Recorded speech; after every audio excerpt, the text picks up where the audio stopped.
Boa tarde, meus irmãos e irmãs. Bom dia.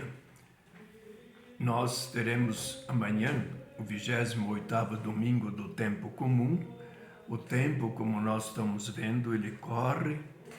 Nós, no 34º domingo, terminamos esses domingos do tempo comum para dar início a um novo ano litúrgico com o Advento. Então, com o Advento, nós teremos agora o ano A, isto é, voltaremos para o Evangelho de São Mateus. Estamos no Evangelho de São Lucas. Ouçamos a primeira leitura. Leitura do livro dos Reis. Naqueles dias, Naamã o sírio desceu e mergulhou 7 vezes no Jordão, conforme o homem de Deus tinha mandado. E sua carne tornou-se semelhante à de uma criancinha. E ele ficou purificado. Em seguida voltou com toda a sua comitiva para junto do homem de Deus. Ao chegar, apresentou-se diante dele e disse: Agora estou convencido que não há outro Deus em toda a terra, senão o que há em Israel. Por favor, aceita um presente de mim, teu servo. Eliseu respondeu: Pela vida do Senhor, a quem sirvo, nada aceitarei. E por mais que Naamã insistisse, ficou firme na recusa. Naamã disse então: Seja como queres, mas permite que teu servo leve daqui a terra que 2 jumentos podem carregar.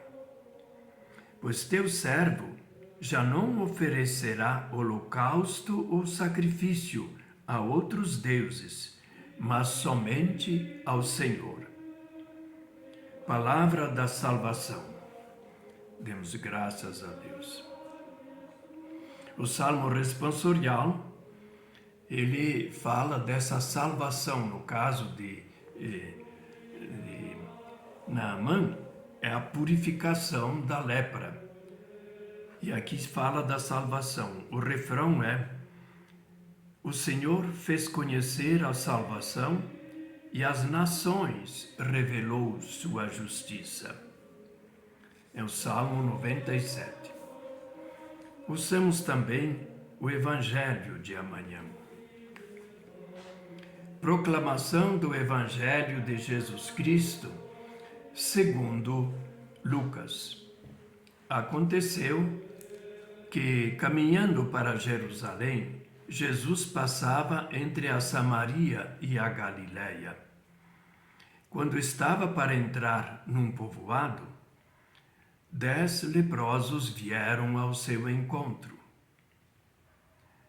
Pararam à distância e gritaram: Jesus, mestre, tem compaixão de nós. Ao vê-los, disse Jesus: Ide apresentar-vos aos sacerdotes. Enquanto caminhavam, aconteceu que ficaram curados.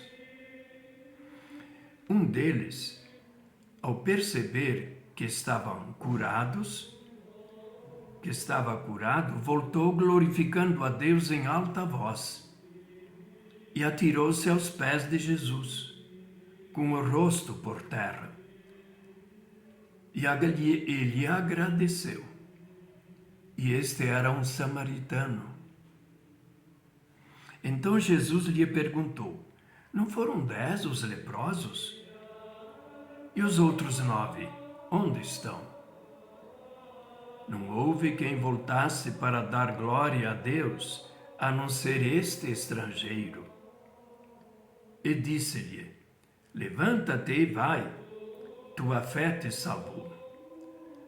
Palavra da salvação. Glória a vós, Senhor. Ouçamos umas breves explicações como nós já sabemos, a primeira leitura nos domingos do ano, durante o ano, chamado Tempo Comum, elas têm uma ligação mais estreita com o Evangelho. A segunda leitura, nem sempre, com a segunda não acontece isso. Então, no caso, nós temos Naamã o sírio. Havia um conflito permanente entre Israel e a Síria, nos tempos do profeta Eliseu. E aí aconteceu que, numa das incursões dos sírios, lá da região de Damasco, entraram em Israel e levaram como refém uma garota, uma menina. E essa passou a servir a própria esposa desse comandante, desse general. E ela, sabendo que o Naamã se queixava de lepra, que tinha a pele toda ferida, ele falou, olha, falou com a patroa, se o meu senhor for até Israel, até o profeta Eliseu, ele vai curá-lo. Então ele foi, com todos os presentes possíveis para conseguir a cura, e a comitiva dele, e o profeta simplesmente mandou ele tomar banho no Rio Jordão 7 vezes. Quer dizer, no fundo, lavar-se mais vezes. Sabe que uma das causas da lepra, a lepra que nós chamamos hanseníase, naquele tempo poderia até nem ser.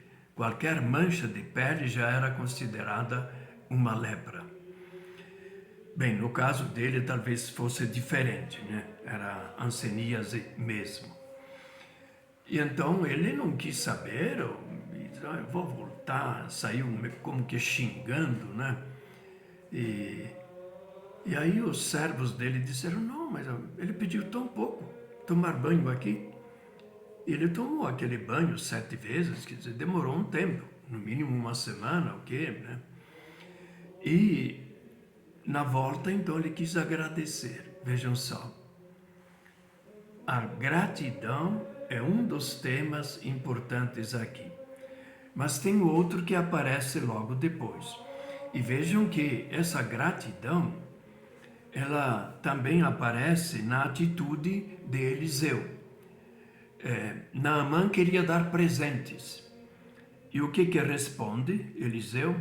Pela vida do Senhor. Isto é um tipo de juramento. Juro por Deus seria, não é? A quem sirvo, nada aceitarei. A cura, quem produziu não foi Eliseu, mas foi o Deus de Israel, o Senhor, não é? E Naamã, então, insistiu, o profeta disse, não, senhor, não vou aceitar nada.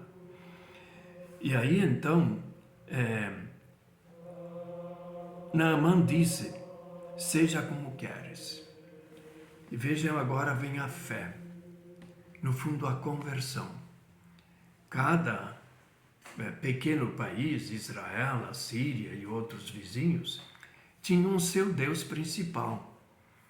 E o Deus de Israel era chamado Javé, nome que os hebreus, os judeus, não pronunciam, eles dizem Senhor, Adonai, a palavra em hebraico.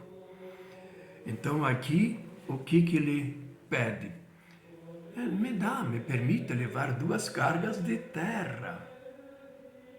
Porque se acreditavam, como se acreditava que cada Deus de um povo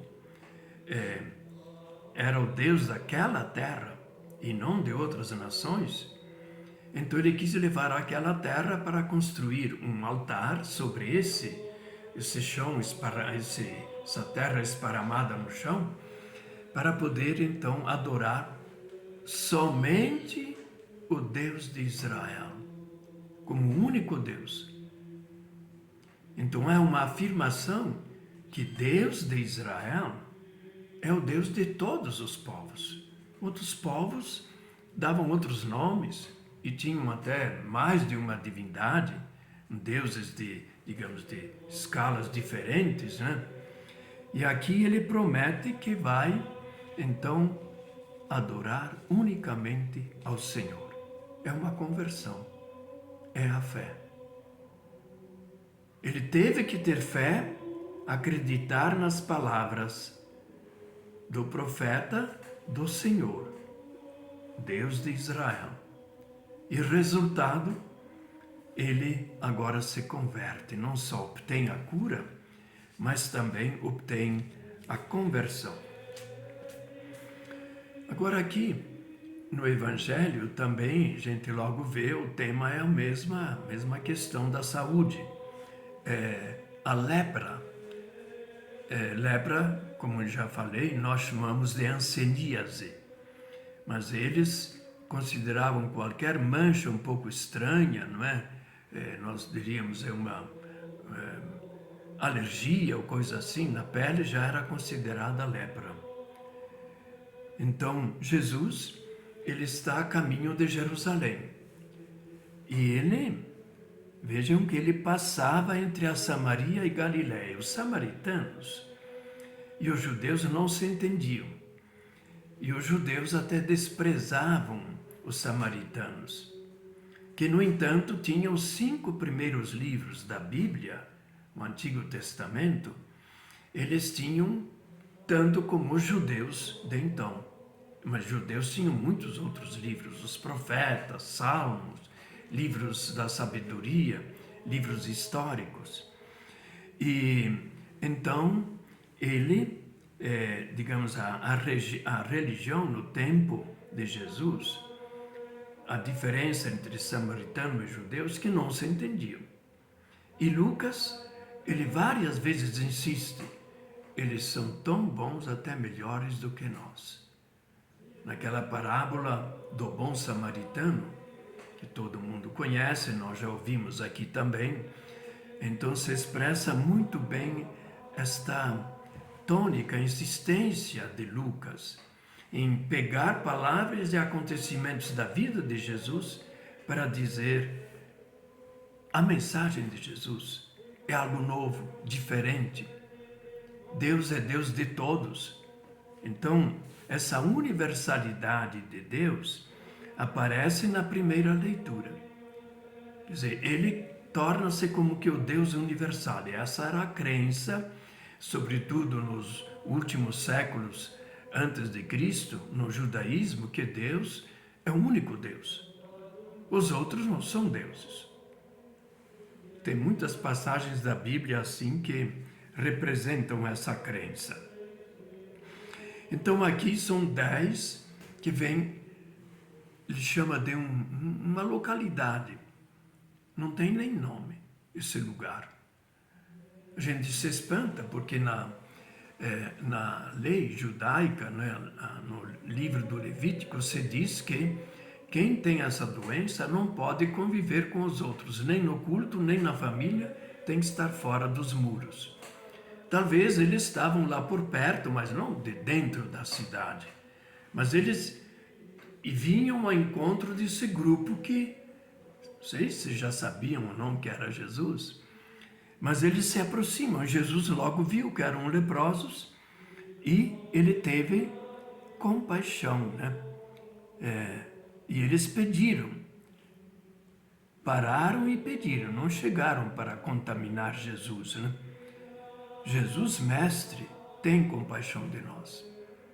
Eles chamam de mestre. Como no judaísmo seria um rabino. Mestre é como os discípulos de Jesus chamavam Jesus.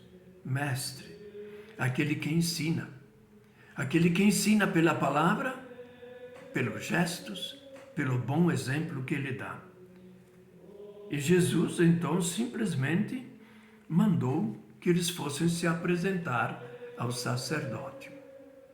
É também da legislação do Antigo Testamento, quando alguém estava contaminado da lepra, passou uma temporada fora e sentiu-se curado, ele deveria se apresentar aos sacerdotes que, de certa forma, eram os médicos, no sentido que porque a lepra era considerada uma impureza.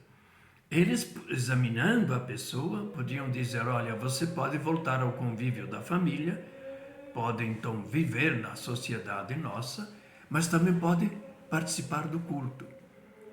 Então Jesus, quando manda, o que ele exige? Eles estavam curados? Não. Como é que eles ficaram curados? No caminho. No caminho percebe que aos poucos a pele ficou boa e tudo, não sentiu mais as dores que sentiam. E aí 9 foram embora se apresentar aos sacerdotes, né? Então, como que agarrados ainda, o templo é necessário. Lá eles deviam oferecer sacrifícios em ação de graças. Bem, e esse que voltou para dar graças a Deus, isto é, diante de Jesus, o Mestre, ele era samaritano. Samaritanos não frequentavam o templo de Jerusalém. Então ele não precisava cumprir mas ele acompanhou, acreditou. Então aqui ele se apresenta novamente a Jesus e dá graças, né? No sentido que se prostra, tirou-se aos pés de Jesus com o rosto por terra e em voz alta agradeceu. Vejam o exemplo da gratuidade. Na primeira leitura, Eliseu não quis pagamento nenhum pela cura que aconteceu no caso de Naamã, o sírio. Jesus também, ele quer só a gratidão, nada mais. A gratidão que é a coisa mais importante. Então, o exemplo digamos, para nós hoje, então é a fé, a confiança e também a obediência. Se você não segue a fé, você não tem fé, né? Então a fé acontece nesse encontro nosso com Deus. Colocando tudo nas mãos de Deus, nós nos aproximamos dele, nós temos fé. São vários os exemplos que já ouvimos nesses domingos passados do Evangelho de Lucas, a necessidade da fé. E Jesus se espanta, né? Vocês não eram 10? Isso para o povo que estava por aí junto, né? Como é que apenas este homem voltou para dar graças, para agradecer a Deus? E os outros 9 ficavam presos ao templo, à lei. Então são vários ensinamentos que nos trazem. Com Jesus, o templo não tinha mais sentido. De fato, foi destruído uns anos, lá uns 40 anos depois da morte de Jesus, no ano 70, pelos romanos. E a resposta de Jesus é: levanta-te e vai, tua fé te salvou. Vejam, vai, continua teu caminho. Nós não podemos ficar parados, presos a simplesmente a leis disso, daquilo. O nosso caminho é aquele que Jesus mesmo é. Eu sou o caminho, a verdade e a vida. Então, continua vivendo, a tua fé te salvou, te curou. E muito mais, nós, né, na teologia, dizemos que essa conversão garante também a vida eterna, a ressurreição no fim dos tempos, quando nós morrermos. Então, esses ensinamentos nos conduzem nessa semana toda, e especialmente amanhã, participando da Eucaristia, nós podemos também dar graças a Deus pelo dom da fé, pelo dom de seu amor, pela gratuidade de tudo que Ele nos dá, sem nós merecermos. E que assim seja. Um bom domingo a todos.